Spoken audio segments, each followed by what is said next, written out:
Okay.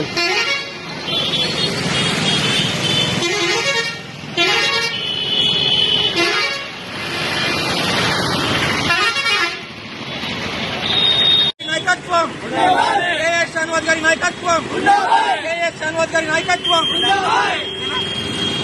మన Andhra Pradesh PCC అధ్యక్షురాలు గౌరవనీయులైన షర్మిలా గారి ఆదేశాల మేరకు కదిరి ఇన్ఛార్జ్ కేఎస్ షానవాజ్ అన్న గారి ఆదేశాల మేరకు ఆయన ఆధ్వర్యంలో ఈరోజు శ్రీ బాబాసాహెబ్ అంబేద్కర్ నిండు సభలో అవమానం జరిగింది.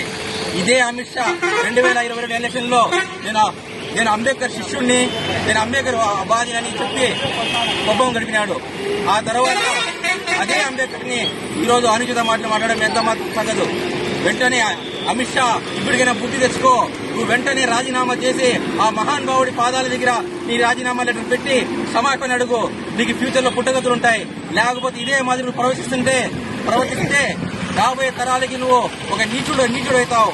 ఇప్పటికైనా బుద్ధి తెచ్చుకొని ఆ బాబాసాహెబ్ అంబేద్కర్ గారిని క్షమాపణ కోరి కోరాలని మేము కోరుకుంటున్నాం. అదే విధంగా నువ్వు ఒక క్షమాపణ కోరకపోతే రాబోయే తరాలకి నువ్వు ఒక నీచుడైపోతావని నేను తెలుసు.